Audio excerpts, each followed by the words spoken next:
na tayo matulog. Mahirap lang tayo.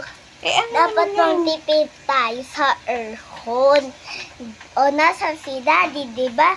Nasa trabaho. Kaya kailangan natin magtipid.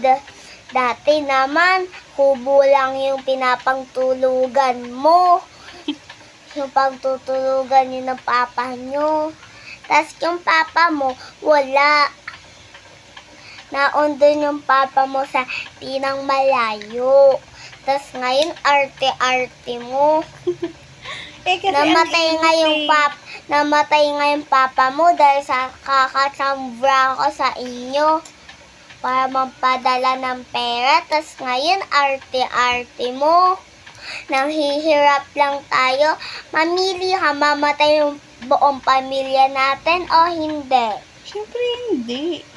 Kasi Di wag ka naiinitan ako. mag-arte. Ang init-init kasi, Tapos dito tayo Nanghihirap lang tayo.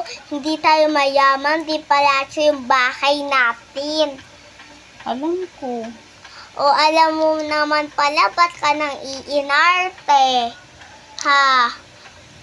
Naiinitan Namatay ako. nga yung papa mo, yung nagtatabraho siya para makapadala ng pera sa inyo.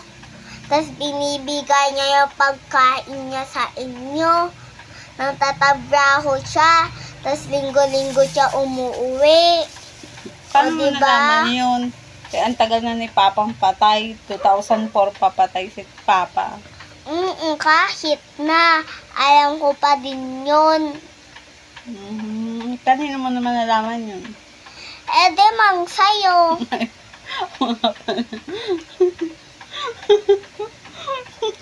Sinabi mo yung isang araw na gabi.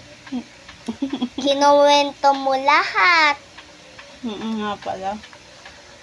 O diba? Sige na. Sasabihin mo sino nang Sige na, sabi. diyan na tayo matulog sa sala. Kahit mainit. Okay lang. Huwag ka mang inarte. Ate, alam mo naman mayaman ka. Mahirap lang tayo, hindi tayo mayaman. Okay na po, upo na. Hindi na nga, diba? Diyan na nga, diba? O ano naman? Ha? May problema ka? Wala. May ano ka? Kaya po. Wala naman. Ba't ka nang iinarte? Nainitan lang ako, hindi ako nag-iinarte.